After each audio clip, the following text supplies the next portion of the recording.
live now, but I also go live on. I check on YouTube. So it's my R&B podcast channel, so that I'm able to have a look. But we are live now. But hey, Stevie, it's great to see you and actually start talking to you about I would say our favorite topic, which would be what New Jack Swing. Hey, don't believe a thing about the New Jack Swing. Yeah. Nice to see you. And I think one of the things that we all know about, and I think it's unfair to think that New Jack Swing is just Teddy Riley, because a lot of other people contributed to it. Yeah, there was so many.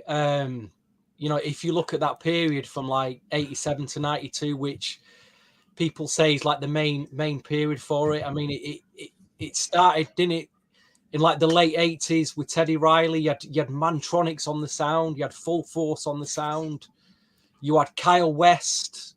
These were all the early hit makers of the sound. J. King, they were all, even Jam and Lewis to a certain extent. The prototype, pre-New Jack sound. How I'm more interested to know though how you got into it, and I'd like to ask if our good friend Sheldon joins later, how he got into it as well. What were the first songs that you heard? Because when I heard, say, Bobby Brown, My Prerogative for the first time, I didn't know it was New Jack Swing. It was presented in a radio show that played soul music, the latest soul music that was coming out in the late 80s.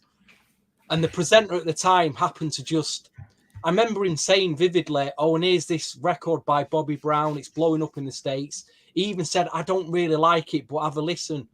And I remember listening to it, and I couldn't work out whether I liked it or whether I disliked it. I just knew it was so different to everything else he was playing at the time.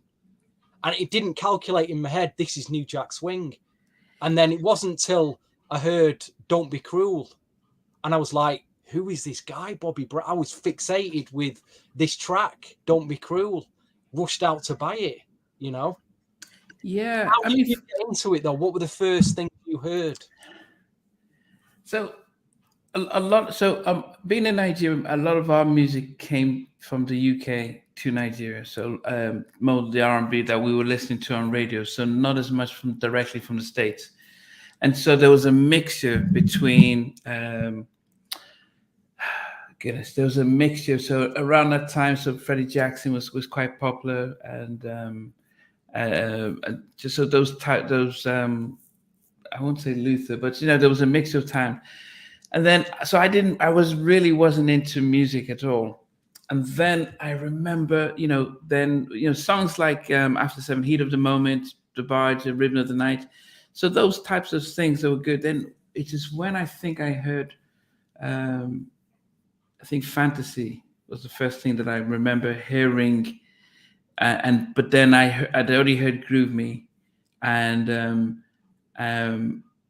then when somebody told me that the guy who did Fantasy did Groove Me, did Just Got Paid, because that was big in Nigeria as well, Just Got Paid, then it started that sense of, before I just listened to music and I didn't focus on the artist and nothing else. But when somebody said, oh, there's this guy who did the Kumo D record, he did this and did that, then I'm like, wow, so somebody could just make that.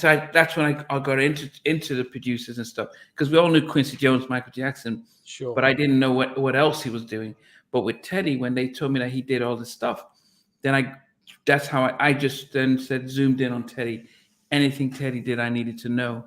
And so I would say that it really. But did I realize it was? No, yes. Even the Rex and Effect track, New Jack Swing, that also was big there. So all of a sudden, I'm seeing Teddy telling us that he's got Bobby Brown, I'll be sure, and I'm like, what? So as I said, so from a distance, so I'm because most of our stuff came from England, from the UK. So you have people coming from the US to the UK, then we're getting the remnants, but we're just getting just the R&B and New Jack stuff. And then we were getting Black Beat and Right On. That's when I got frustrated. with Teddy and his sound. And anytime I hear anything similar, I would always assume that either he had a part in it or not. It's funny that you mention Guy My Fantasy, because that was the track, where I first thought, well, this is New Jack Swing. I heard that track and I thought, who are these guys? My Fantasy. And I remember rushing out to buy the 12-inch record. So really, I got into New Jack Swing late. It was 1989 that record came out. And I also remember the local record store that had been going in buying like soul albums, like Will Downing, By All Means, from the late 80s, Glenn Goldsmith, the kind of records that was already buying. I'd already gone past. I remember like the latest LP rack, it had the Guy album in it. And I flew past it because I just didn't know. Now, once I'd heard My Fantasy, I thought, hold on a minute. Didn't I see an album by them in my local record store? So I went back, found this Guy album, took this Guy album home, and that literally changed my life, that record. Yeah, but what were you listening to before, though? Like I say, mainly late 80s soul music. Because from where I'm from in Manchester, you know, we are a soul city, a reggae city. Mainly, it's all that 808 groove, 808 late 80s soul groove that they were playing in the clubs, on the radio. They didn't really, you wouldn't hear New Jack Swing on the radio. So that's why it was so new and fresh to me. I had to listen to radio shows that were coming out of London, like whoever was, trying to think who was on at Radio 1 at the time. I'd heard like the Radio 1 Soul and R&B show, and they played a few New Jack Swing tracks. There was a few other stations in Manchester that were mixing up, like Key 103, Stu Allen. He'd do like a hip hop and R&B chart, and he'd throw some New Jack Swing in there. But I really didn't understand what the sound was probably till about 1989 when I heard My Fantasy. Yeah. And then I was on a mission then. I thought, I need more of this. I need to hear more of this sound. And I literally went on a mission to buy every record that I could find. New Jack Swing, And luckily, there was a lot of it around at the time, Yeah, but then at that time, I mean, there was a lot of imitation. There was a lot of people that were copying. And I think for us, Bobby Brown had become really massive. And I just remember, So we remembered New Edition from Candy Girl and Popcorn Love. Sure. And then when Bobby left, we just didn't really, all the albums after the first album or second album, we just didn't even know. Then when they had the Heartbreak album, that sort of came over. So the whole, not Can You Stand the Rain, but Crucial. And actually the biggest track for us was If It Isn't Love, and Any Heartbreak, because Theo from Cosby Show was directing it. So it was like we were more into that. But when Bobby came out, he to us, we were like, wow, this guy is just like Mike. But then, as I said, I remember hearing Mike Prerogative and just linking that's the same guy who did Fantasy, who did Groove Me. And the only guy track that I did hear from that back then was just Groove Me. So I didn't hear the rest of the stuff. It was just Groove Me that I really heard, and then Fantasy. And then, of course, Do the Right Thing was big in Nigeria. The one with Redhead Kingpin, the Kumo D. So all of a sudden, the DJs seemed to then think, let's get this particular guy's stuff. So as I said, I go to work. So all the Kumo D stuff was coming over. Were the actual vinyls, were they getting over to Nigeria? Were the record stores with them in? So no, at that stage, most of us were not buying. Most of us had cassettes. Now vinyls were stuff that your parents buy. So you have to understand that vinyls were your parents' stuff. So you don't buy anything on vinyl. So we would either get a cassette, and so that's what would play. So the cassettes were massive. You could, but a lot of what we were doing is we were recording from the radio. We just, you listen to the radio, they'll have a good long mix of different songs, and you just press record and record directly from the radio. Man, I miss those days. And that's how you make your tapes. Or you have a friend who would put two stereos together and you just press record and stuff, or you in and out. So that's how we made our mixtapes, mainly from the radio. So no, we weren't by vinyls or tapes. Yeah, you won't get, you can get the tapes, but it was mainly what we recorded off the radio. And but yeah, then when I'll Be Sure came out with his stuff, it's still kept blowing up. So yeah, as I said, for us it was and I still kept with the whole Teddy stuff.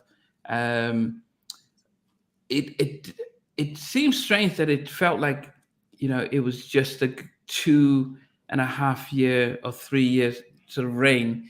In a way, it seems like it should have been longer. But I think a lot of it, I don't know who changed the music industry, who changed the stuff. I think maybe it was Jodeci when they came out with their Forever My Lady album. Half of the stuff was New Jack Swing, and then the other half was ballads. Sure. In a way, they were emulating the Guy album, the debut album, where they had the upbeat tracks and the slow tracks. They came out trying to do the upbeat stuff, and nobody was biting it because it was an imitation of Guy, and R. Kelly has done Public Announcement, and they were doing the same thing. So they didn't have a lane, and it didn't really showcase. In fact, I remember when I listened to My Phone Doesn't Ring Anymore in Nigeria, and I thought it was Guy. Because we didn't know who Jodeci was. I just thought it was Guy. I'm thinking, the whole New Jack is still going on. And when they saw that the ballads were the main thing, they switched it up. And then R. Kelly switched it up to ballads. And then everybody sort of moved away from that type of, party kind of stuff and started going back into the church. Because, New Jack was a way, I mean, even though it had an iron from the church, but it was different from what you get from the churches. And it seems that the early 90s, they started going into more of the church type of slow singing and jams and songs. And that switched the sounds. And unfortunately, Teddy didn't, he was still calling, he had the New Jack Swing Productions, New Jack Swing Remix. He was still taking it into 91, 92, but by that time, I think it had run its course. I think also an issue maybe, I don't know, the viewers can relate to this. Considering your age, I was a teenager back then. So trying to acquire this music on a CD, on a vinyl or a tape, you just couldn't afford it all. Yeah. If you had like, if you're a teenager, you're still studying, you're in college, university, or coming out of high school, you might have a part-time job. You might get, your parents might give you some pocket money. That's how I was getting the music. I'd literally have £20 to spend. And an album then, say an import vinyl album from the US cost £10. An import 12-inch was like £6.99. A CD was £15. So acquiring the music, because now it's all streaming. So you can take in as much music as you can day in, day out. But back then you had a choice. It was like, do I spend £15 of money on a CD? Do I get a vinyl album and a 12-inch and have enough change to get on my train home from the record shop? Those were the issues that I was facing just to hear the music. There was, how did you, if you're in Nigeria, you're obviously cutting up tapes, taping things. How the DJs must have got hold of the vinyl, Yeah, I'm sure they did. I mean, you've got to understand that I'm from a generation where vinyls were pretty much. My dad had hundreds of vinyls. He had Bob Marley. He had all the Bob Marley albums. He had Fella. He had Fleetwood Mac. I don't even know how he got that one. I didn't even know he had Fleetwood Mac. He had Hot Chocolates. He had all the vinyls. It was always steam strict because I grew up in Liverpool, so my dad was collecting a lot of his vinyls came from when we lived in Liverpool and when we lived in Germany briefly. So I always remember the vinyls in there. But as I said, it always felt like vinyl always felt like an old person, what your parents used, and what we listened to was tape. So maybe the DJs, but you have to also understand the culture in Nigeria at the time wasn't where you'd buy music, because it was unregulated. I mean, you'd buy some albums, but then became where bootlegs were so rampant, and but we weren't, as I said, the industry was very big into Nigerian music at the time, and so the teenagers, as I said, we would be listening to, if it is Stevie Wonder and the bar, all these type of sort of mid 80s songs, which were very crossover. They weren't just R&B, but it was sort of mixed. But we would listen to them on the radio, or somebody had them in tape, and it was mainly what was recorded from the tape, from the radio. But we weren't really buying them, because I don't think we had the same type of commercial side of buying an album kind of thing. There was not that joy in Nigeria at the time. It was pretty much, you recorded that, we'll play it in the car and stuff like that. But anyway, yeah. So I think you did have a number of other things, and I'm trying to get to the notes because is there a case where New Jack Swing is still around now, or what are your thoughts? I think in the last, we'll get to that in a bit. I mean, at the time, one of the difficulties I had was finding, probably because the area that it was in, I'm going to a predominantly school that was full of white people. It wasn't really mixed race at that time. So at the time, grunge was big. Grunge in the 80s? I'd say in the early 90s. Okay, early 90s. Grunge, there was indie dance. There was the Manchester indie dance sound. People, listening to all that indie guitar music, dance, rave. So I'm trying to find people or talk to people who knew what even black music was at the time, even knew what soul music was. New Jack Swing, not a chance. It wasn't until I went into my city in Manchester, found a record store that imported specifically black music from the US, where people were going to buy that kind of music. And I remember the first time I ever went in there, this wasn't my local record store, was in a little town. This was like one of the first time I'd ventured into the city to try and find some, I wanted to get, do you remember Today, Why You Getting Funky on Me? Yeah. This shop must have this. I'm going to go to this store. It'd only just come out in America, and I was like, I've got to get this record. So I'm in this record store, and there's these guys behind the counter, and I went, have you got Today, Why You Getting Funky on Me? And they looked at me like I was from outer space. Nah, I've not heard that. I don't know what that is, mate. And I remember having to look in the racks then to find, what was in the store. And I found, hold on. And I keep banging on about this guy. I don't know if you can see this on camera. We can hold it up. Yeah, Zan. Is that Zan or Zane? Zan album. It's not showing on the camera, actually. I saw a little bit. No, it's been blurred out, but I saw a little bit of it. Yeah, I remember that was like the first import album that I kind of walked out with at the time. There was the Zan, and there was, I found some guy promos and that. But I'd found that record store. There was another radio station at the time that had started called Sunset Radio in Manchester. And that was, again, it was like the first black music station in the area. Official, not pirate, like official. And there was one specialist show that played New Jack Swing. Big shout to Leaky Fresh. He'd do like a 9 for the 90s New Jack Swing chart rundown, and he'd play all the new swing beat sounds that come out. So I was starting to, hear the sound a bit more, network with a few more people, because there was just nobody to talk to about it, But if you go back to that Zan album, who did the writing and production of the whole album? It's credited. Let me just double check these credits, but yeah, it's mainly, who's it credited? It's mainly Gene Griffin. It says produced by Gene Griffin and Williams and Aquart for GR Productions. Oh, good. Was Teddy on there at all? Did he have anything down there? Most of these credits are not in the sleeve, actually. I think Teddy's credited. I've not got the CD. some of the inlays missing, unfortunately. Wow. It just mainly credits Gene Griffin and Zan. But I think my vinyl, if I got my vinyl credits out, that would credit Teddy. But we need to you need to get hold of him and interview him. Yeah, where is Zan? I did have a look for him online. He's still, I think he put out a few videos and new tracks about a couple of years ago. Kind of funk bluesy type tracks. Mm-hmm. So he is around somewhere, but he's not been active for the last couple of years. So I don't know what's going on, where he is, but he's got a story to tell. You know, because he weren't just an artist; he was a songwriter. You know. Yeah, because he did the special kind of fool for Basic Black. Sure.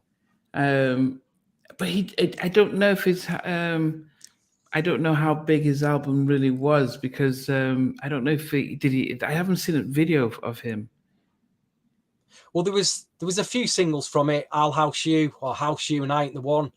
I never saw a video. Yeah. I remember being on a forum, a New Jack Swing forum in the early 2000s, NJS3, and we kind of reviewed that album, and some people just didn't like the album at all. Wow. But there was others who really loved it. So, but it did, you know, that was maybe Warner Brothers didn't promote it properly. You know, he went on to produce other things though. Yeah. It didn't seem to do that well for him, but I just know he was around Gene, around Basic Black, he was around Teddy Riley. That's why I think he's got a story to tell, you know, and it'd be a handy person to get. Yeah, I mean, yeah, there's this group. You probably can't even see this. Mind. Have you ever heard of Mind? I don't think it's showing up on the screen. No, it's not showing. It was another album that Gene Griffin was involved with. It's so obscure, this though. You'd love this album. They're called Mind. Wow. Who's the guy that I credited to?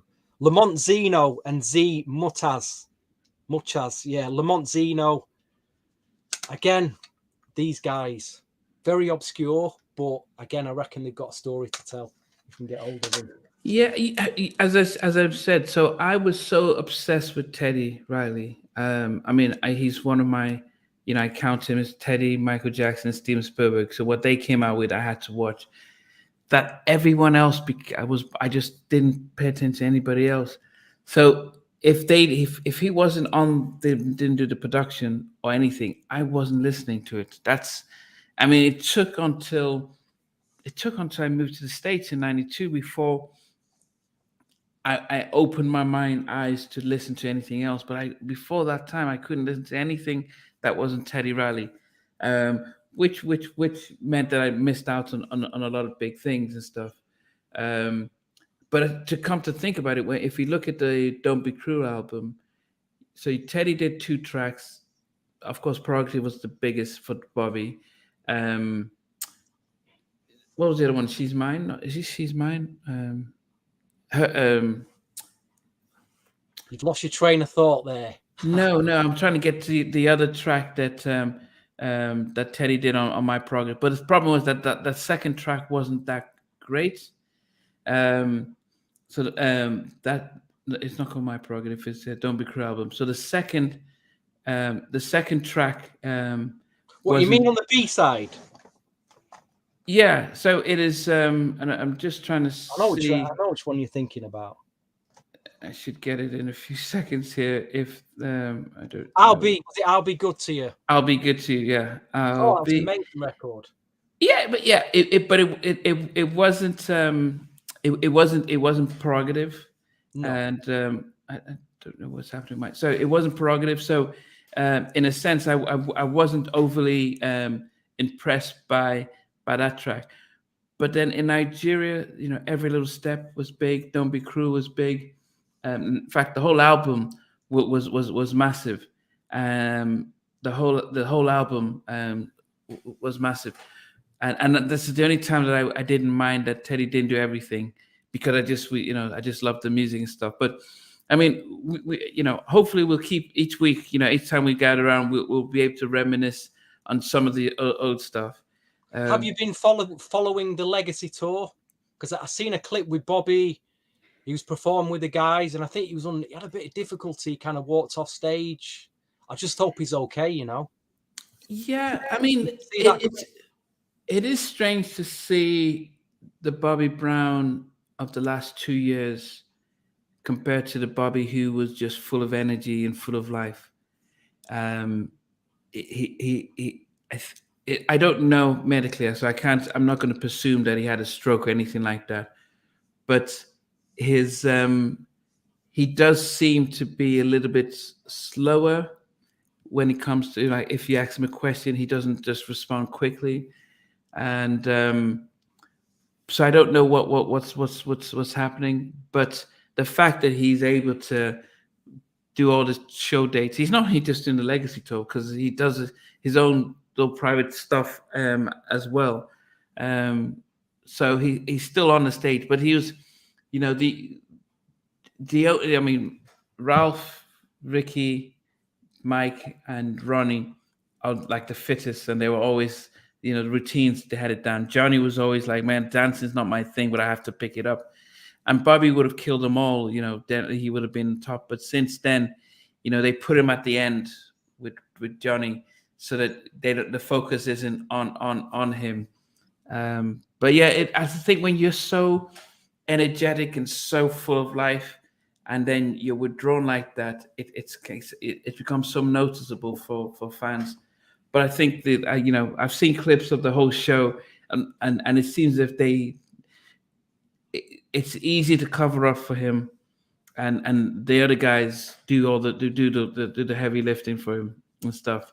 I mean, we do wish they came to the UK, but I think there's just too much money in the US for them right now to consider coming to the UK. Plus, a promoter would have to offer them a lot more money just to, you know, to make it over here. They would have to say, you know, they'd have to make it an offer they couldn't refuse.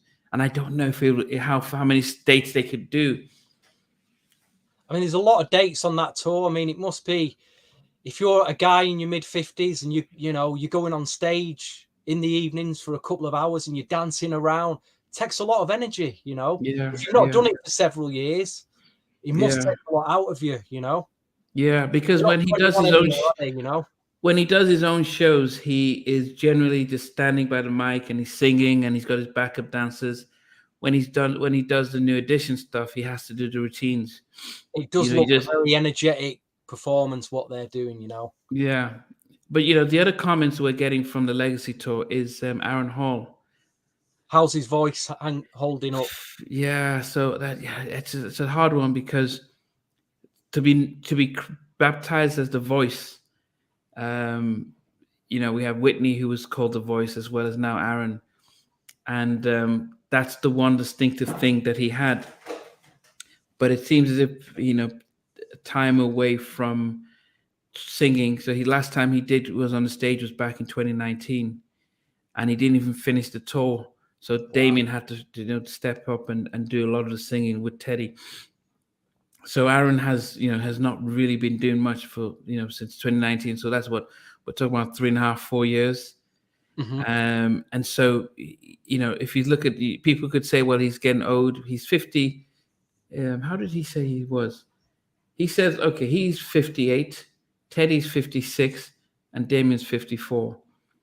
The thing about, and you may think 58, oh, that's old, but Keith Sweat's 61. Wow. But he's singing almost every. Chief Sweat has. After the pandemic, he has stayed active. After the pandemic, he was headlining nearly every show. He's just been continuously on the road. So vocally, he's warmed up. He's rested. He's got his whole stuff. In fact, people who are going to the show said actually Keith is stealing the show because he's just been touring nonstop, and he's got his dances, he's got the songs, and he acts on stage. So people are saying that Keith is really turning it up. I think, you know, Damien and Teddy are holding it down as much as they can. But yeah, Aaron is, you know, Aaron is just, you know, he's probably like, well, you know, he's not prepared. He's not physically fit for it. He's not been performing. He's not been on stage. So Teddy has always been energetic. He's always been healthy. He's always been doing his exercise. And Damien is always really healthy as well. So for Aaron, it's like he's slowly working his way through that. But what has to happen is, I'm sure next year, I mean, before Guy celebrates their anniversary, that's 2028, before they can do their 40-year anniversary, that's when people might start saying, hey, I wonder if Timmy's going to be brought back in and stuff like that. That would be interesting. But I don't know how it would feel like if Timmy came back with Guy, because we never saw him with Guy. And even though he was all over the first album, but visually we didn't see anything. And so it's hard to imagine how it's different, if he was in the first two videos and then he left and then Damien came in, and we could say, yeah, we've seen him perform, but we've only just seen promo pictures. So I don't know. People are saying, oh, it would be good if Timmy had joined in, but I don't know what your thoughts are. If he should be on it, or if they should reach out to him. It is a tough one, and that, I've got to say, the interview you did with him was an incredible interview, and we got to learn so much about the Guy story that we just didn't know. I didn't. Again, going back to when I was listening to Guy, I just didn't know all that. Like you say, obviously you'd pick the album cover and think, who's this guy? Where's he gone? And then there was a Timmy Gatley solo album, but we didn't know the ins and outs. I mean, the great thing about social media and the internet now, we're hearing everyone's story.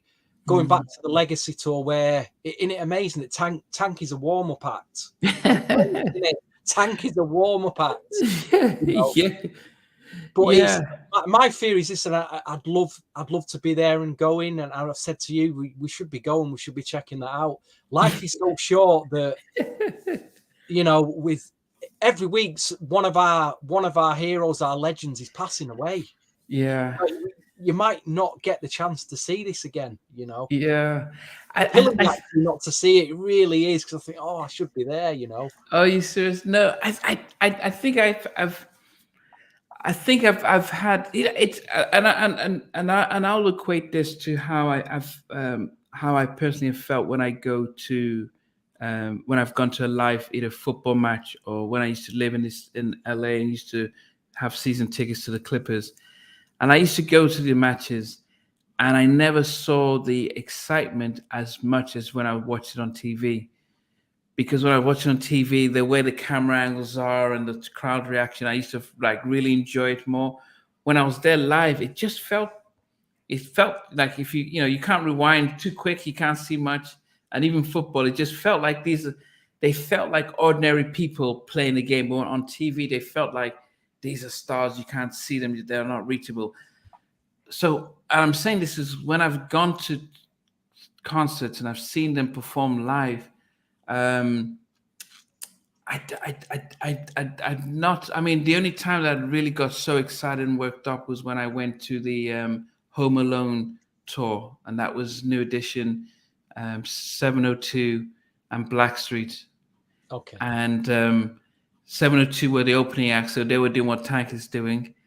Then it was Blackstreet, and of course Teddy for me. First time seeing Teddy, and they had just come out with that. No Diggity was the biggest thing out there, and then New Edition had Bobby Brown back, and all six of them for the first time.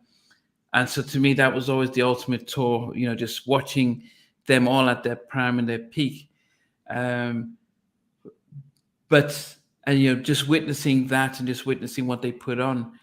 Then I think I've been in subsequent tours where the artists are playing using backing tracks, and it just loses the feel. It just seems as if, okay, we'll come down, we'll sing a few songs with a backing track, and then we leave off. And I was like, wow, I don't, they're not using bands. I mean, the Legacy tour is different because they've got money behind it, so they've got bands. But for somehow, I've just been so disappointed with that I don't want to tarnish that memory of what I've seen. Now, I would love to see New Edition again. I would love to see him, but I'm out to think that I could fly across to New York for a show.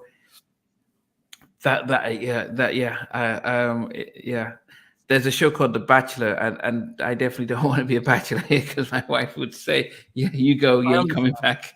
I mean, I was very lucky in it must have been 1991, where Guy came over to Manchester.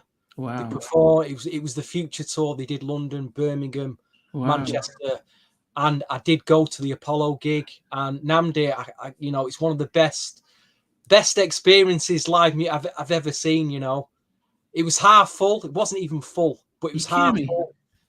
I took a friend with me. Big shout to Ian, who came along. He was like he was into hip hop at the time and rave music, and he wasn't too much up on New Jack Swing, but he just came along as a friend. And I remember him saying, "Steve," they came out, they performed Her, you know, as the opening track. Yeah. And all these like green laser lights came out, and it was the remix of Her at the time. And he was he was like, oh, God. He was just like, I've never seen anything like this. And I was like, I hadn't, you know, these, you know, luckily I've seen him in the prime, and it was an incredible experience. You know, I got to see Janet Jackson on the Rhythm Nation tour. That was in Birmingham at the time. I got to see Michael Jackson, the Dangerous tour, Wembley Stadium. Are you kidding me? It's hard now, you know, when you've experienced those kind of gigs, you know, Michael Jackson at Wembley, where at the end of the gig, he puts on this rocket-propelled jetpack. Yeah. And the guy flies off the stage and out of Wembley. He goes over the towers of Wembley Stadium, and you're like, what? And everybody's running. They're literally running out the stadium to go and find him. Imagine, you know, he just flies up at these. How was the Michael Jackson? What an experience that was, you know. But with music concerts now, everyone's watching. They're watching the gig through the phone. I don't like it. They've all got the phones in their ear. They're all recording, looking. You're not taking in the experience like I took those experiences in back then. For me, it's you know changed so. It has, and I do remember that. If just last week I was at my my daughter was they had an endless recital or so. She and I was sitting next to another mum whose daughter's in the same class. And when her daughter was doing a solo, I said, "Aren't you going to record it?" And she says, "No, I need to use my eyes to record it. I don't want to spoil the memory." And it just hit me that, wow, because we're filming all of this stuff, but I mean, sometimes we may show them 10 years down the road, but in most cases, we don't really, we don't do much with it because we're filming so much that we don't do much with it. And so it's like, how much of the show are we taking in? So I can still remember, as I said, the Heartbreak tour and just the feeling of when they did the remix to Billie Jean, no diggity version of Billie Jean, and just being blown away by what they were doing, or just watching Bobby Brown coming out and BBD and everything, and just that so long ago that I can still feel it. Now, if I'd seen the videotape, I might say, "Oh yeah," but it wasn't the same experience. I wanted to see Michael Jackson at his This Is It tour. We bought tickets. Sadly, he died, and that was been my first time seeing him. But for those of us who didn't go to the Dangerous tour, because he didn't tour the US after Bad, what was it like being at the Dangerous tour? It was an incredible experience. I remember was in Wembley Stadium. The crowd was waiting for hours. It seemed like all day waiting for Michael Jackson to come on stage. Was he late or was it? It was. I remember a Bobby Brown video came up on the video screen, and the whole stadium just erupted. And you realise then how big Bobby Brown was. And I think Chris Cross was remember Chris Cross? Them They were the warm up. They were the warm up. And then the actual concert itself. I think I spent most of the time was moving about trying to get a good view because it was so cramped in and going up and down, but it was incredible. You know what I mean? You don't, it's. I wonder sometimes with the Gen Z generation and now it's like, do they have that? Are they getting that experience with say like a Drake or a Nicki Minaj or whoever they're idolizing? Because I just. We've got, we've got those memories. I don't know if it's the same for them. I don't know. I mean, a lot special to me. Yeah, because that's what I mentioned. I've been into a few shows now. I think there was a show that that Blackstreet was supposed to be at. Oh goodness, I can't remember what it was. I think it was by Reloaded, Capital Reloaded. We're doing something out in Finsbury Park, not Finsbury Park, somewhere in North London. So Blackstreet was supposed to perform. They didn't get to perform because of issues with the promoter. But when I was there, Bobby V, Fat Joe performed, Horace Brown, but they were just playing backing tracks, and everyone's just singing along with the track. They'll stop. You know how you sing a little bit, you stop, you let the audience sing in, and I'm thinking, but it's almost like a meet and greet kind of thing. It didn't feel like I'm thinking, how are you guys being excited by somebody showing up, singing to backing tracks, waving to you guys, letting you sing half the song, and then walking off? That's not a show. It's not showmanship in that, really. Is it? Where's the? You need a band. So I've been interviewing. There's a guy. I can't wait to I bring out his stuff. He's D.O. Allen. So he was he played bass on the Rib Nation tour, and he good friends with Chucky Bookus, but then he produced College Girl for Bobby Brown on the Bobby album. Yes, DOA. So when Derek, he tells Derek DOA out, that's the guy you're referring to. Derek DOA Allen, yes. So when he tells his story about being on the road and Karen White and the bands and how they interact with the bands and stuff. If you ever see any old video of Karen White performing, or even now, it's live band, live music, and just giving a show. It's a lot different when you're just playing a backing track. That even if it is bands recorded on it, it's just. Well, it's when you hear New Jack Swing being played live. When I hear the band playing the Guy album, and all them like elastic bass lines, it is incredible to hear it live. Yeah. So, another question you definitely asked was, if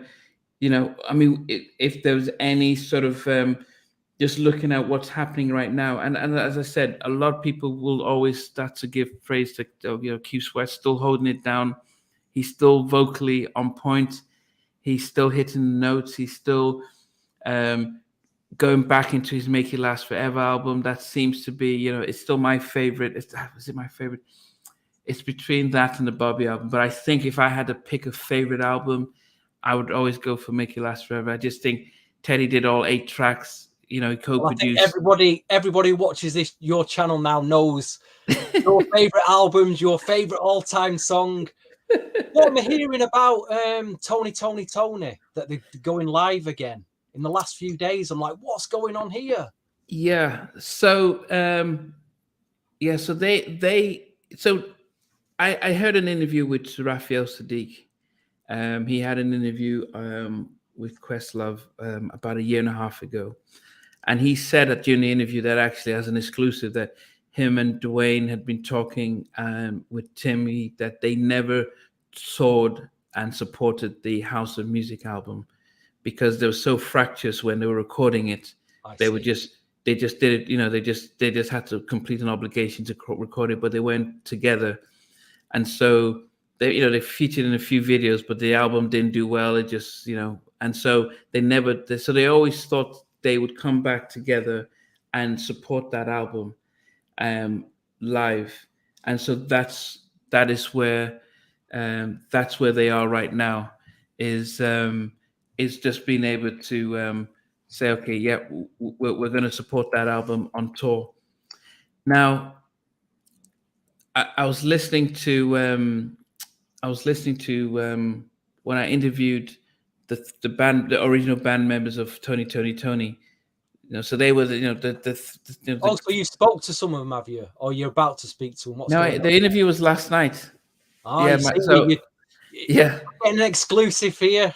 Yeah, so I interviewed they're called 3TOB, so the three Tony original band members. So they were, it started off with Raphael started the group, and then he got his brother and he got Timmy, who was his best friend.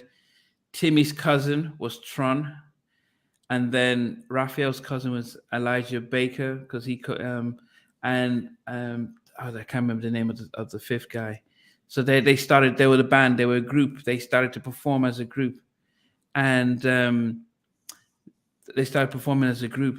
And what happened was the label started to say, well, the industry was shifting, like Cameo and others. We don't have 5 or 6 members of a group, so we just use 3. So they picked Timmy, Dwayne, and they picked Timmy, Dwayne, and Raphael as the face of the group, and they put them at the back, and eventually they just sort of kicked them out the group because of the money situation. So as I said, that's their side. But their family, as I said, they're first cousins, and they sort of got betrayed. So that's they actually had a documentary. They actually had a documentary that came out. Okay. Sheldon's joining us soon, but they actually had a documentary that came out. So it'll be interesting. Okay, we've got Sheldon here. Good evening, sir. Can you hear us, Sheldon? It'll be interesting. Okay, can you hear me? Yeah, we can hear you now. Oh, how you doing, Stevie? I'm good. I can hear you now. I couldn't hear you before. How about now? On a Sunday evening. Nice to see you. Yes. Sheldon, I was telling him about the interview we did with hey Diamond Onyx, how you doing? But I was telling him about the interview we did with Tony, the band members of Tony. Mm-hmm. Oops. Yes. We're just kind of amazed that they're going on tour. Can you hear me? Yeah, we can hear you. Yeah. Yeah, we were talking about Tony, the guys reuniting to come back, going on tour. But then I was also reflecting on the interview we did with the 3 Tony band last night. I think there's a delay. Okay, yeah. The timing is crazy. Oh, which one? Yeah, it is a delay. Okay. Oh, it's a shame. Yeah, no, I'm sure he may have to come in and out, but anyway, he'll come back in. Yeah, but okay, can you hear us, Sheldon?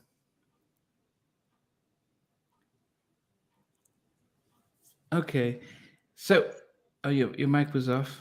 On mute mic. Okay. Technology, eh? Yeah. it's you can't unmute the guest mic. The mic isn't connected. Oh, Sheldon. Okay, are you on now, Sheldon? Yeah. Okay, it we've was got you. Interesting. Yeah, the timing is crazy. You guys are getting back together. Eve of Tony, the original. That's something.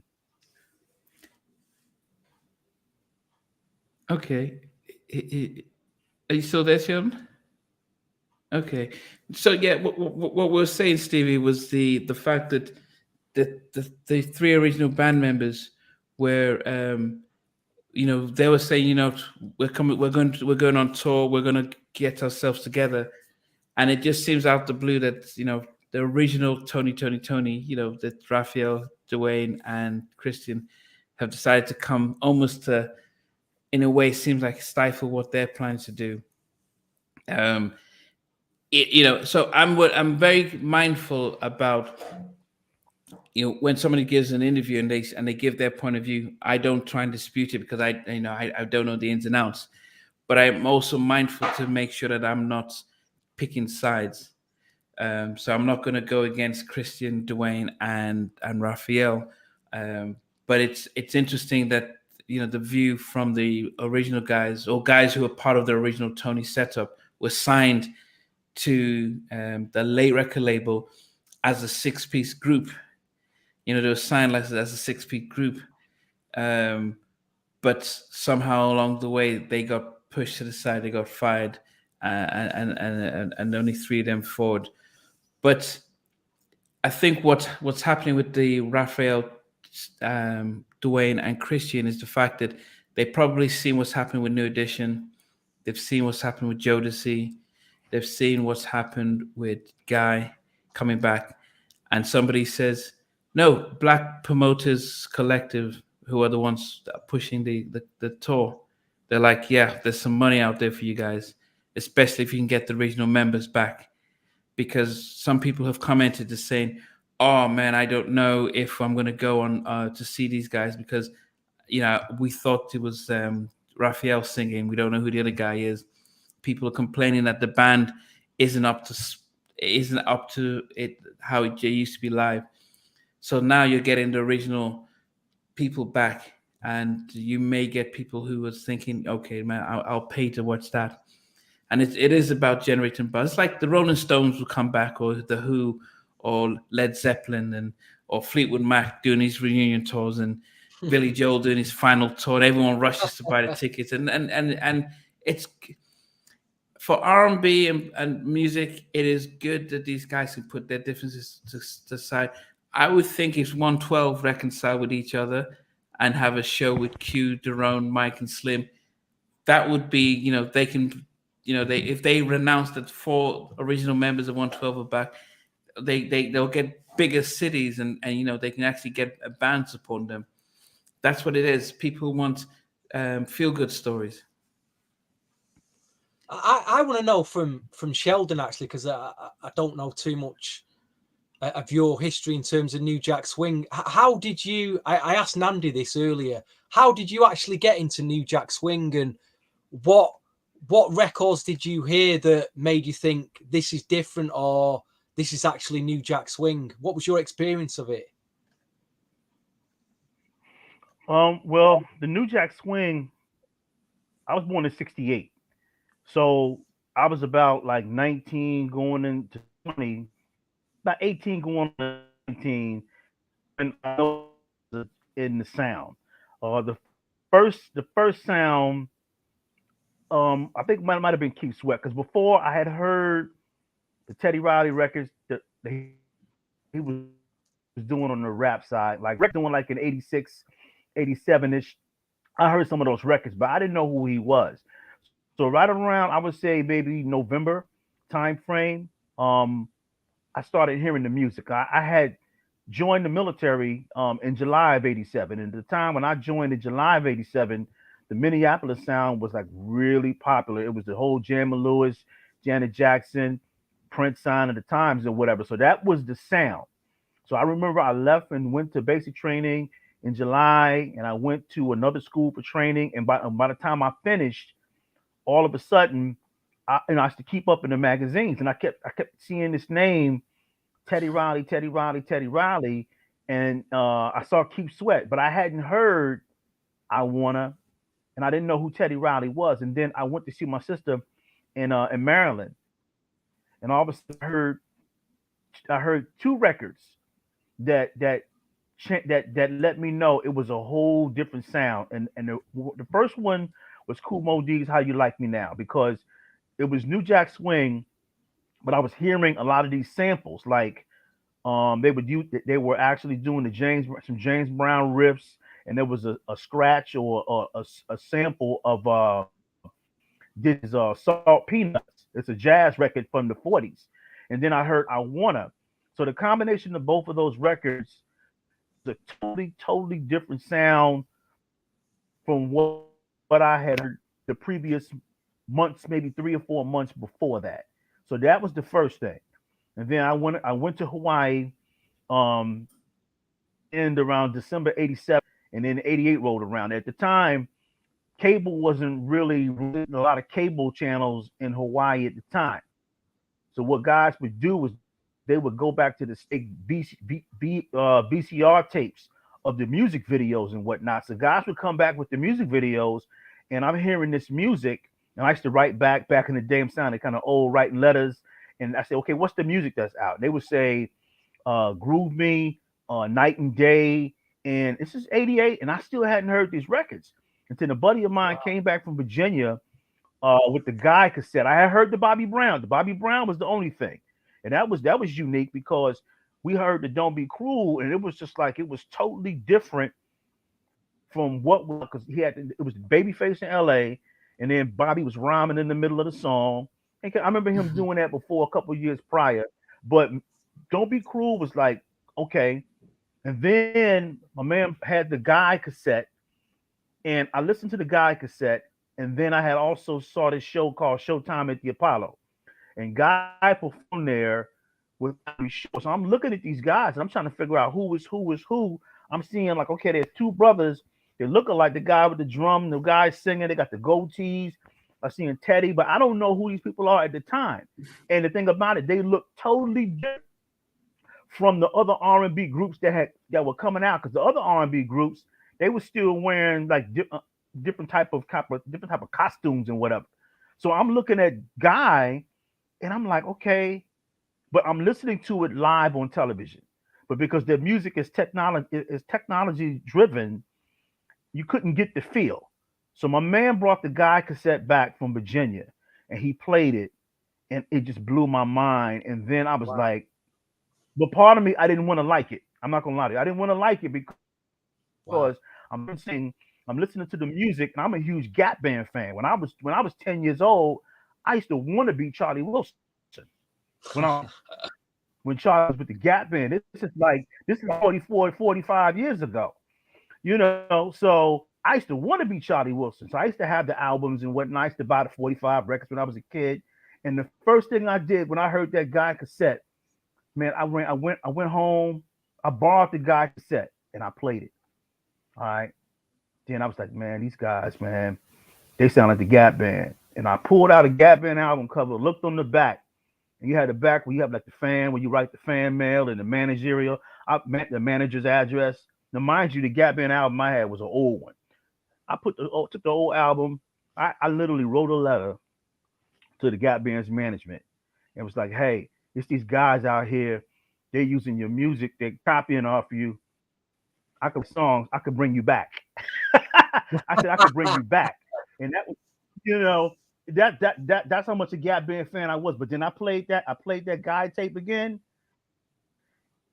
and then next thing you know, and I used to go to the store, record store, and anything I started seeing who was who, and anything that had Teddy Riley's name on it, man, I was buying it. All the 12-inch records, anything that had Teddy Riley, and it was crazy. It was totally different. We listening to Teddy's Jam, and I'm trying to tell you. And the big thing about New Jack Swing was compared to like the R&B that was coming out like in the mid to late '90s, especially the late '90s, when a lot of hardcore rap was really popular in the like late '90s.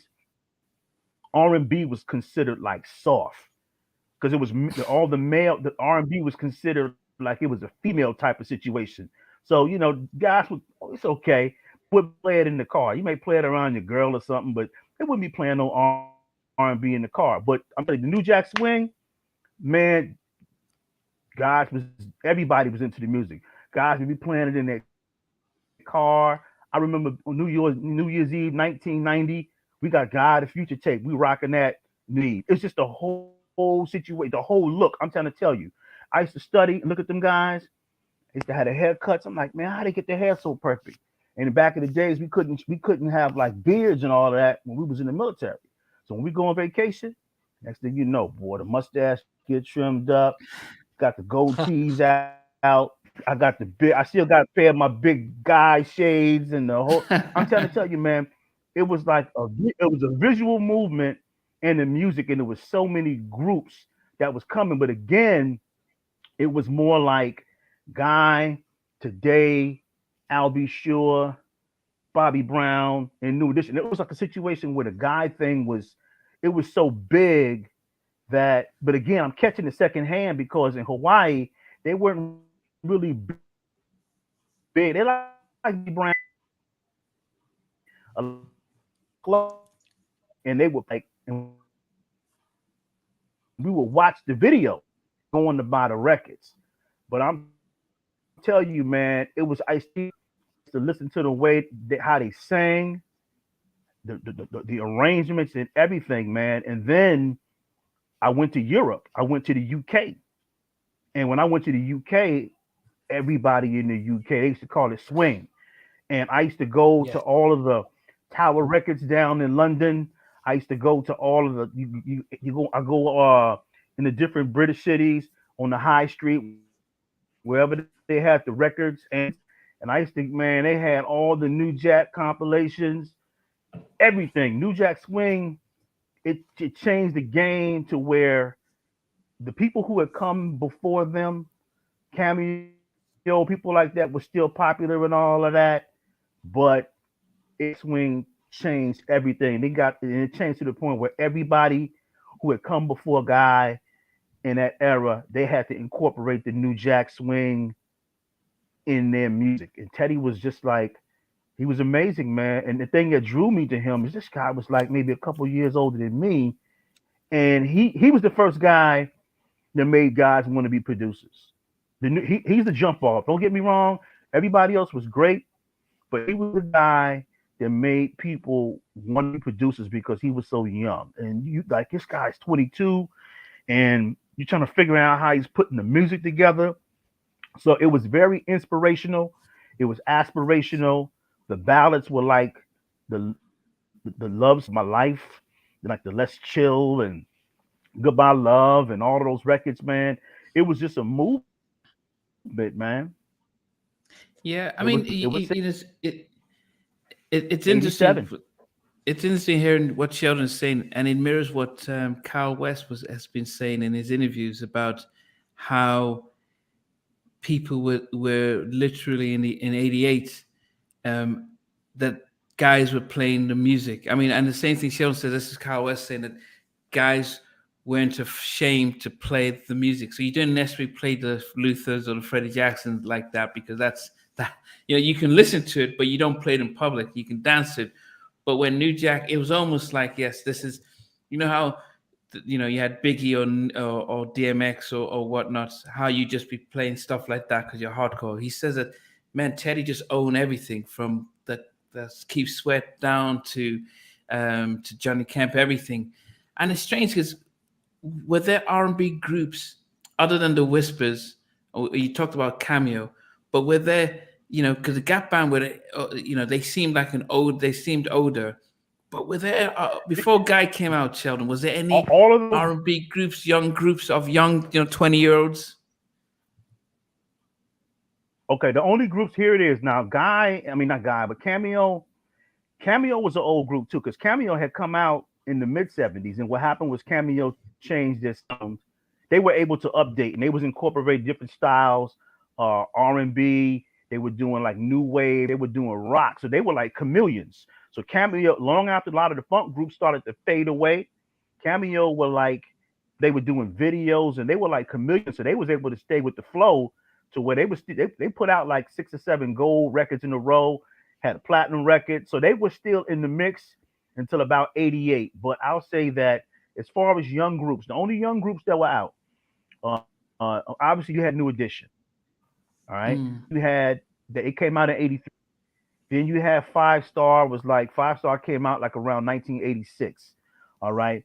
Then of course Johnny Gill was floating around since about 1984.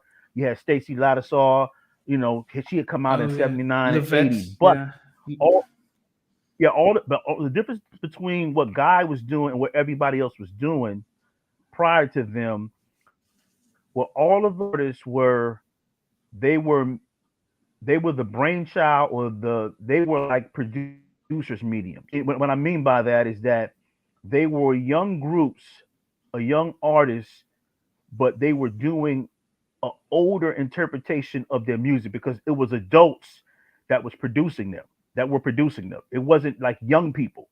So you had grown-ups producing these groups. So you didn't have a young group come out with a younger perspective. That didn't come out until Guy because, obviously Teddy was like 22, 21 years old. But prior to that, you had nobody. So that's what made it unique because it changed the style of the records. And with the New Jack Swing, it changed records were produced because obviously Teddy produced those records the way rap producers would produce rap records because there was some instruments, but there was a lot of some samples, a lot of drum machines. And don't get me wrong, Jam and Lewis had were kind of doing their thing, and they always say that they made some of the early New Jack Swing records, and they had hard beats, they had drum machines, and they had a lot of other instruments in their music. But Teddy was unique because his records were almost structured like rap records. When you look at Jam and Lewis and LA and Babyface, they had drum beats, electronic drum sounds, and synths and all of that because right around like 82, 83, 84, direction that R&B was going, live rhythm section, that was kind of fading away.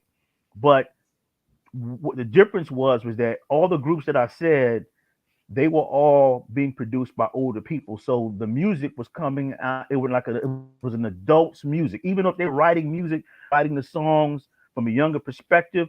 It was from an older person's um, creative approach. That's where it came from. But when Teddy did it, Teddy was producing like he was a producer for a rap group. So he would have the drum machines, and that's how he made the records. And of course, the records sounded like records. And I have to say this is that because there was no young R&B out there. Even though New Edition they had some of the like Teeny Bopper, Candy Girl, Is This the End, but it was still making records. But when you had Guy Teddy Riley doing his thing, they were made from a perspective of a rap record. And you have to understand, before New Jack Swing came out, rap music was like the teenage music. Seen a lot of documentaries where a lot of people say that what rap music did, the R&B before it was kind of soft. It wasn't that the R&B was kind of soft, even though I've seen Teddy Riley say, back some articles he did in '89, R&B was kind of dead. It was an older person's R&B. It was still good. Now, when I say older, you got to realize is that Luther Vandross was still like in his mid 30s, Freddie Jackson mid 30s, Cameo mid to late 30s. So these guys are young when you look at our age, but at that point they were kind of like skewing older. That music kind of filled the you got Run DMC, you got all these rap groups. So then the R&B came, and it was just the way the rap records were being made. So then it changed the whole scope because now you're talking about drum tracks, but you don't have the traditional things that is going on in R&B. With R&B, they've got like guitar solos, bass solos. There may be long intros. The New Jack Swing, it's like loops. They're drum loops. They're samples or whatever. So as young people, we're hearing this music, and it sounds like rap music, but at the same time, it's younger people doing it. Then there's also an entire whole new look, a visual style that's also kind of aligned with the music. So it's totally skewed. So the only group I could say that kind of close to doing what Teddy was doing was Full Force. Because in 1986, Full Force had a couple records that were almost in that vein of New Jack Swing. They had the big drums, big rap drums. They had a song called Unselfish Lover. They had a song called Alice, I Want You Here With Me, and it had the scratching. They used to scratch sounds or whatever in it. So Full Force was kind of like there right before Teddy. But I'll say that the New Jack Swing that Teddy was doing, that's the essence of New Jack Swing, because if you listen to his chords, you listen to his synths, you listen to the rhythms, you listen to the way the records are produced, you listen to the way the artists sing. Like and the best way I can describe it is if you listen to My Prerogative, and when they get to the bridge, and when they say, "Why can't I live my life?" Everybody's harmonizing, and the arrangement goes up, and it comes down. That's the way everybody was singing. Everybody was singing. That's the way every New Jack was patterned after that. Teddy Riley, his arrangements, vocal arrangements, the way the records were produced. Also, they would throw the rap in the record, and when Teddy would do it, it was very, very seamless how we did it. So his New Jack Swing, even though everybody was doing a variation of it, his was like really, really the essence. Everything he did, it was perfect vocals. And then speaking of, it also brought in New Jack Swing brought in the return of the masculine type church type vocal because R&B was really about the smooth vocals. So then you got Aaron coming in, even though Aaron is coming out of that Charlie Wilson, Donny Hathaway thing, nobody was singing like that. That style of singing, the business were focusing on guys who had tenors and falsettos like El DeBarge and those type of people. But when Aaron came, Aaron brought that back. And again, when you look at the whole Guy records, those records, whole New Jack Swing records, they were samples. But if you notice, if you listen to those records, even the later on with the Blackstreet, that the way he arranged those records, where they were incorporating older music into their music, it was the same way the rappers was doing before they made rap records. A lot of rappers would do routines off of rock records, R&B records, and they would use the melody and they would do their routines. A perfect example of that is Run DMC. They had a record called It's Tricky, and the record is based off of a song called Hey Mickey by Tony Basil. And that's what the older rap groups was doing in the late 70s. They would take a record off the radio and they would go ahead and sing it. Like Biz Markie, Just a Friend. That's another example. He would sing the hook that came off of another record. So that's how and Teddy and them, they were kind of the same kind of way. Because if you the record New Jack Swing, you hear Teddy freestyling and he's riffing, and a lot of the grooves you're hearing, he's riffing like a record that came out called Jungle Boogie by Kool and the Gang in the 70s. So Teddy, when you listen to Teddy's music, you could hear older elements of the music that in his music. So because it was made like rap records. The music had to swing, but the sounds were coming from older records, older samples. So that's what made that music unique. So like your man Kyle West said, that music was the type of music where the guys would love it. They would play it in their cars. It had the bass. Keith Sweat said, "Hey, when I made these records, I wanted to have it so when you drive in a car, it sounded like you got a nice sound system. Even if you didn't have a sound system, those records, even the ballads, had the bass. Now, to give credit to Freddie Jackson's records had the bass. With Keith Sweat, totally different thing. They between Keith Sweat's vocals and Teddy Riley's sound, they kind of reroute, and Aaron Hall, those three components. They changed the whole narrative, and then everybody else coming behind them. I'm telling you, man, it was just crazy. I used to look at the album covers. Heavy D's first album, on the back of the album, he said, Teddy Riley, he's coming. He's coming. This is 1987, his first album, Living Large. I'm not, and I thought it was old. I thought Teddy was there was nobody young. I thought Teddy might have been 30, 35, 40 years old. But to see this guy, young guy, oh my God, it was mind blowing. Sheldon, did you face challenges trying to acquire the music? We're talking earlier about, I was a teenager. I only had so much pocket money to go out and buy an album or a 12-inch single or a cassette. Did you face any challenges like that to acquire? Because, with the internet now and streaming, you just get all the music you want. You can stream it forever in a day. But back then, you heard it on the radio, you might read a magazine, but actually owning the music and getting it, it was certainly a big challenge for me. How did you find it? I'm a man. That was around the time when I first started having my own money, disposable income. Because when I was 15 and 16, I wasn't really buying a lot of music. I just didn't have the money. But you got to realize I was like 18, 19. I had a great job at the time, making $500, which is a lot of money back there, about 500 plus a month.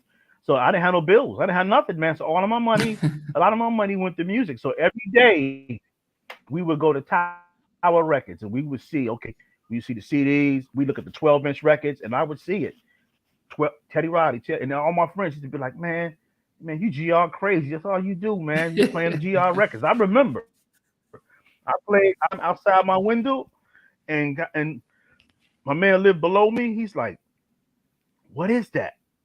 Because you never heard, even though that record, Teddy's Jam, The Gap Band did a record like that 5 years before. It was called Jam to the Mother, and you listen to them, you hear the similarities. But I'm telling you, when you heard Teddy's jam, I mean, and the remixes, oh my God, the remixes were like crazy. And that's what I was buying. I was buying the CDs, I was buying everything, and I bought the Guy album like 3 times. I had the album, I had the like the cassette, and then I bought it 4 times.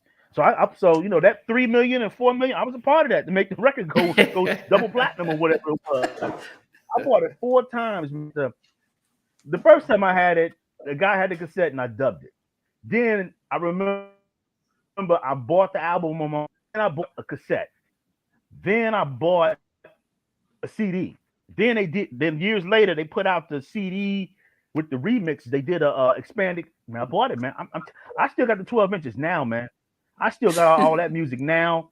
I still got I got a magazine. I got a magazine of Teddy article. Teddy's on the cover from '92 where he breaks down leaving GR and all of that. Man, I still got all that stuff, man. I got a magazine. It was called EQ, and it shows. It's right when Teddy, maybe about a year or so after he got his studio, and he's showing Future Studio. Man, he's in there producing Bobby Brown and got Rex Effect in there.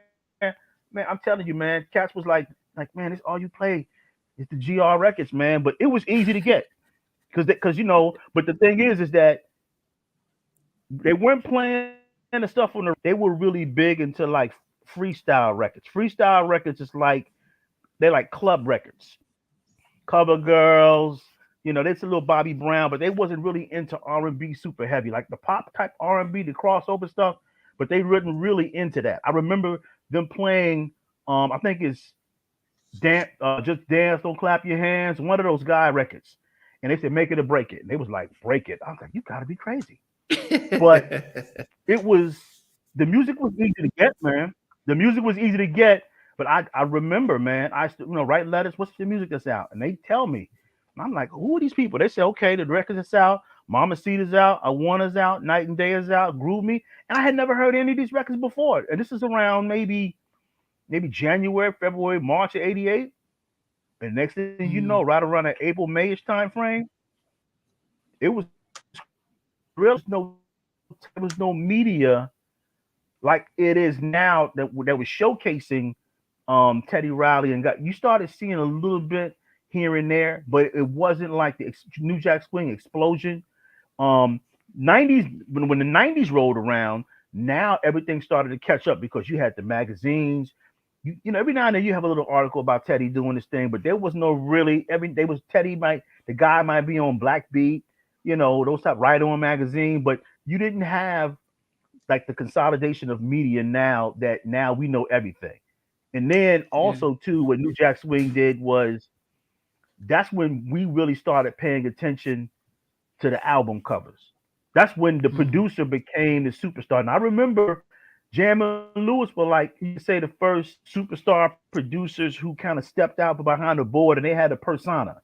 So when you saw them with the hats and the suits and everything, and it was a big deal. They were supposed to come out with a group called The Secret because their whole production team, they were all background singers and songwriters, and they were going to come out with a group, and they never did. I know we were waiting for that because, again, the Minneapolis sound was huge. But I'll tell you, everybody, when the New Jack Swing stuff came out, everybody changed the sound. You had Levert, they was doing their version of New Jack Swing. Everybody, there's songs I'm listening on Levert albums where I got a song that sounds just like Poison.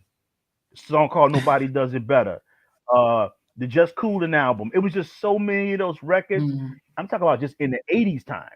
In the 80s time, everybody was trying to come out. They were singing like Aaron Hall. So by the time 90 rolled around, it was like, okay, now it was saturated. It was saturated with so much of the 90s. And then it became common. But that pocket between 87 and 89, it was brand new, man. It was brand new. You just didn't see a young person producing. Well, I remember I've listened to 2 extended interviews by L.A. Reid separately and then Babyface.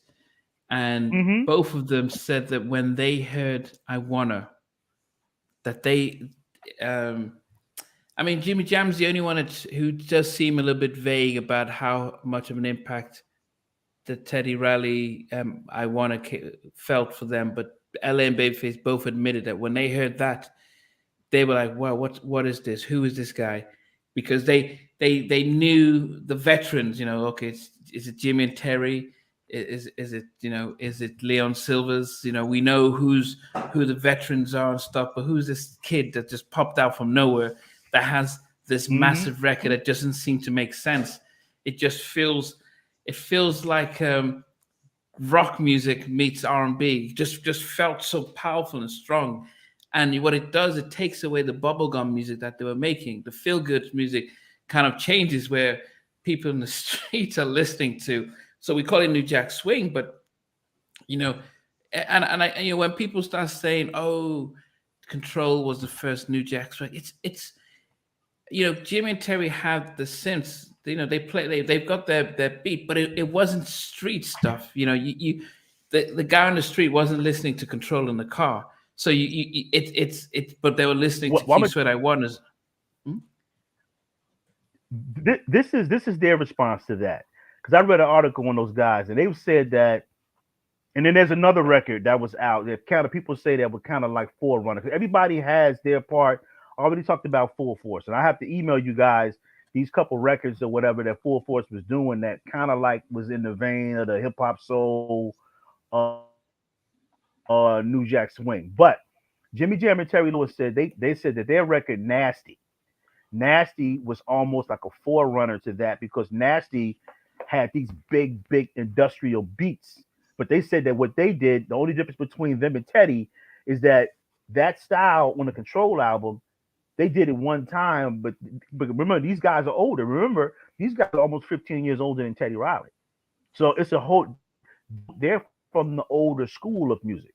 So they were doing the sound on Nasty with the big drums. But what they didn't do was they didn't go ahead and try. They did that sound, and then they moved on to something else. So it wasn't for them trying to do, to go ahead and try to create a whole new sound. It was just, okay, they got the big drums. And there's another record that kind of was in the same vein, that kind of was like, kind of almost in that vein. It was the Verge record. They had a record called Casanova. Came out in 19, and it kind of had swing and and it was kind of in that vein, but it was totally different, because I understand what people talk about, but what Teddy was doing, he was programming. They were programming, but he was throwing samples, because when you listen to Groove Me, he was sampling James Brown's Funky President. And at that time in New York, and James Brown was really popular in the rap records. He was sampling that. And then also there's a part in that runs through Groove Me, dun, dun, dun, dun, dun, that keyboard rip. And what that is, that's a sample of a hip hop break beat called Champ.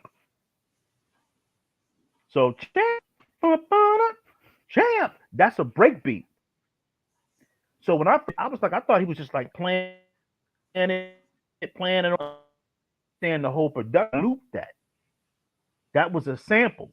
So when you look at like you heard the breakdown, funky, that's James Brown's Funky President. So anybody, especially if you from New York, you understood what it was, because it was like he was making records the way rap producers were making records, and that's why they were attractive to the males, because the records they had the drums in the middle of the record.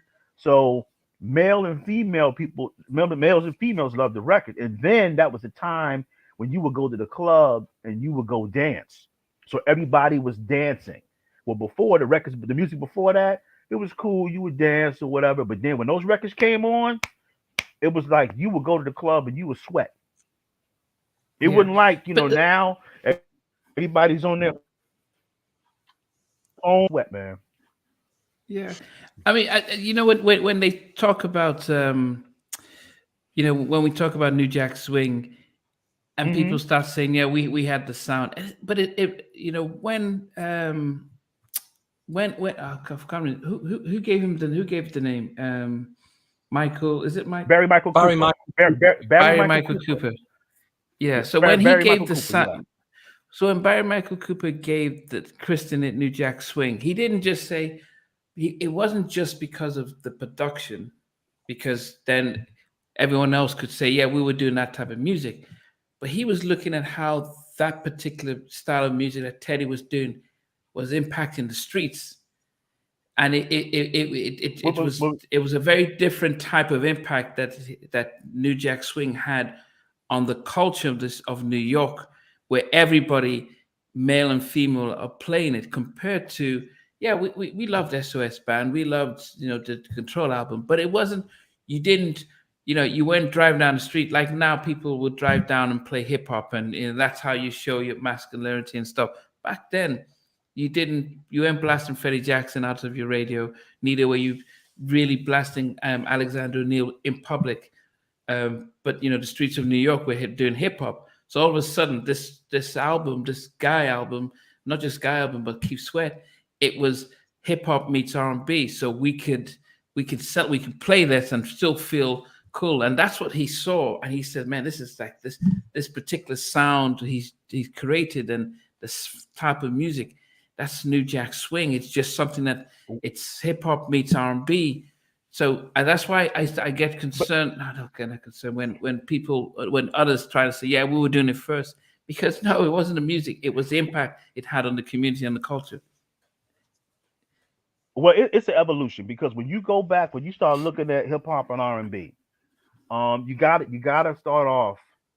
There was the Force MDs used to be a group called the Forces, and they used to sing over like hip hop beats, and they were kind of like, and we're talking about early 80s. They would sing and they would rhyme over hip hop beats. It was more, and they were doing, and then it was combining the hip hop R&B energy. That was like early 80s, before, like, when rap records had just probably been coming out maybe a couple years prior. So we're talking about 80, 81, 82. So they were doing their thing. So after Force MDs, obviously everybody else is kind of doing a variation, but understand, you have to look at the equipment for that time. Music now is shifting from live instrumentation to drum machines. So now with the drum machines that are there, when you're programming, music now has a harder drum sound. Of course, when you look at it, it's always going to be driven by rhythm set by drums. So, but it was a departure. All of those different examples prior to Teddy Riley, those departures were totally different. They were departures from conventional R&B, the way R&B was made. Like you look at, like you said, the SOS Band, Loose Ends, but Jimmy Jam and Terry Lewis pioneered the 808 drum machine in R&B, and then Loose Ends did it.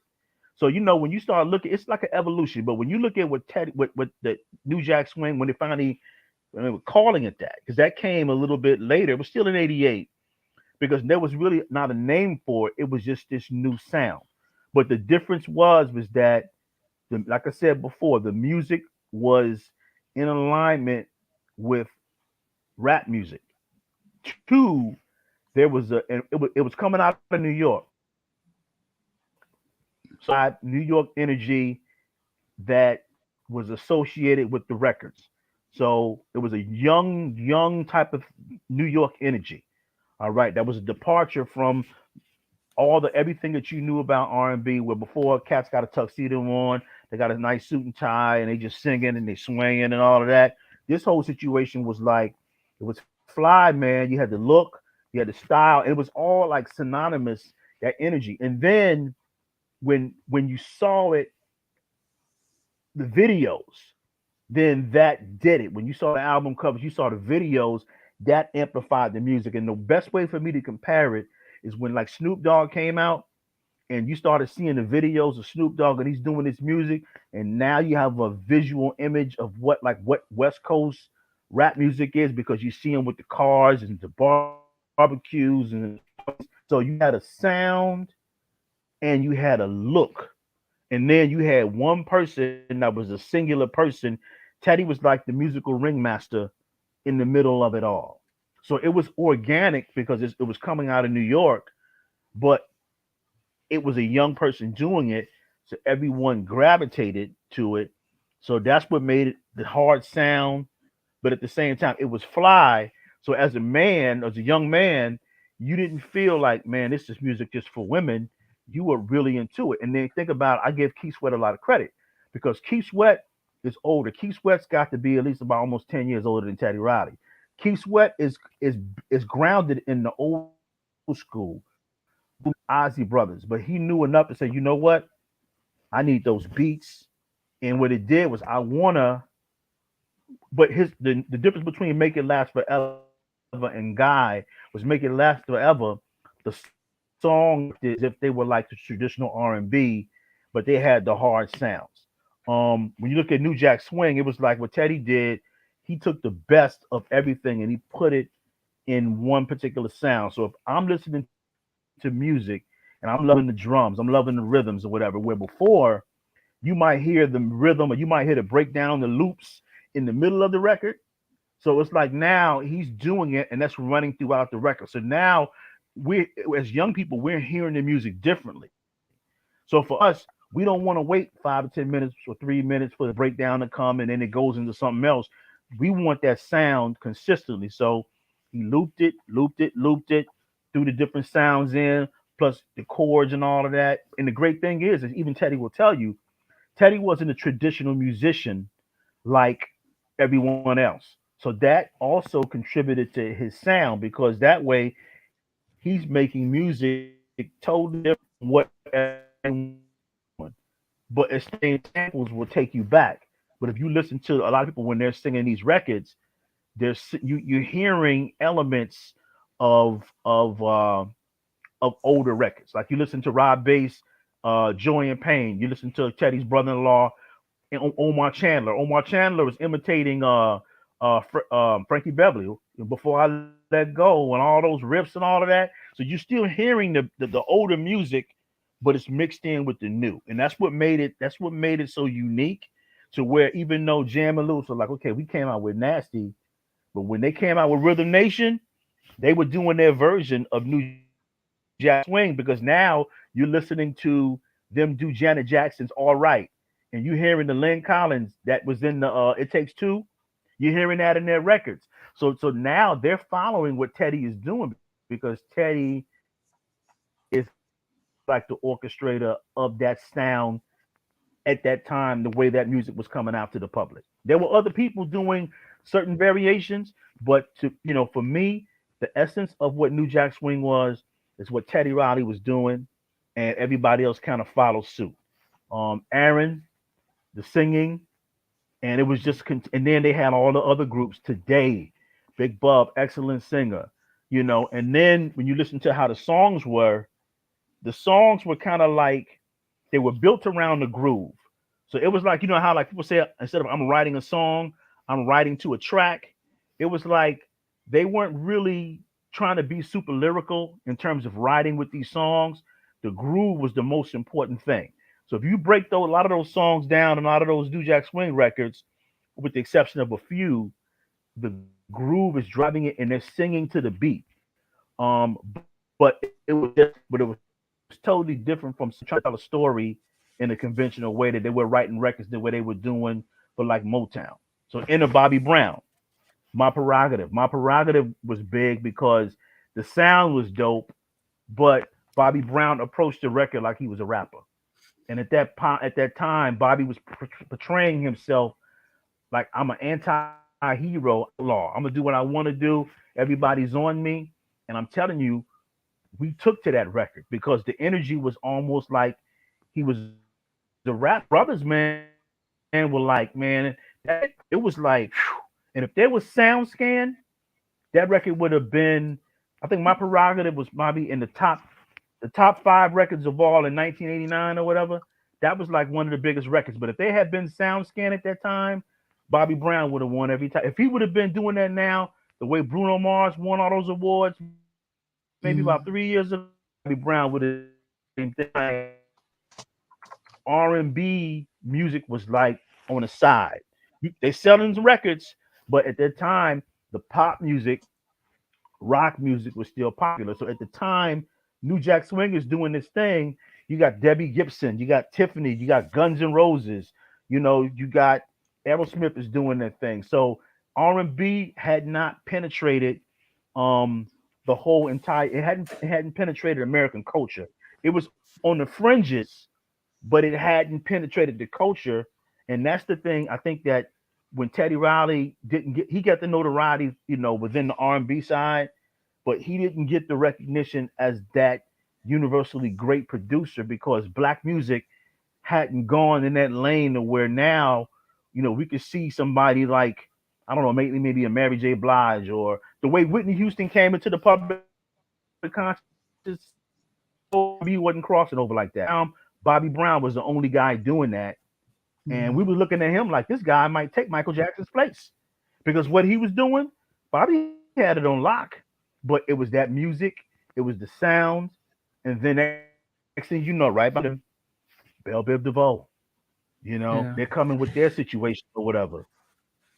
Yeah, I mean, it's amazing that we've got so much. There's so much that we to cover, and this, is our first dedicated sort of podcast around New Jack Swing, and so over the weeks and ahead, we'll be able to go through from our favorite albums, songs. We need to come up with some good ideas for. It's safe if we make it a monthly podcast. I don't know whether we're all available, but come up with some good ideas to keep it going. Really, Yeah. I mean, if we probably might need to keep it to an hour, just that because of how people consume stuff. But if we make it either a month or every 2 weeks, and we'll come up with a sort of an agenda so that we can be succinct with it, and then it means that we've got more for weeks to come. What were you saying, Sheldon? Well, I think that's a good idea. I think that's a good idea because they're like that whole New Jack Swing. It's like different stages to it because again, we're right now we're kind of talking about the genesis of it, right? But then what happens? There's a transition to where there's a genesis where it's new to everybody. It's not new to young people, but it's a new sound. But then when you get around 90, you start seeing now all the people who are coming out, who were out before. So now you're starting to see more and more younger groups. So it's stages. So we can do the genesis, and then we can move on. Yeah. We can do the genesis, and then we can go into where the music is changing. But then we also have to incorporate now the arrival of young black music executives, because now when you have that's pushing the music forward even further, and then it's going to morph into the hip hop soul thing. But yeah, absolutely. Yeah. Okay. Well, guys, we want to thank. We want to thank everyone who's been tuning in and supporting. Diamond Onyx has been on since we started, and so we've. Ideally, we're going to try and keep this within an hour, so that at least it means easier to review. But we'll probably post an agenda as to what we're going to be covering as well, so everyone could sort of follow as well. But this is just the first of yeah. Can I say one more thing real quick?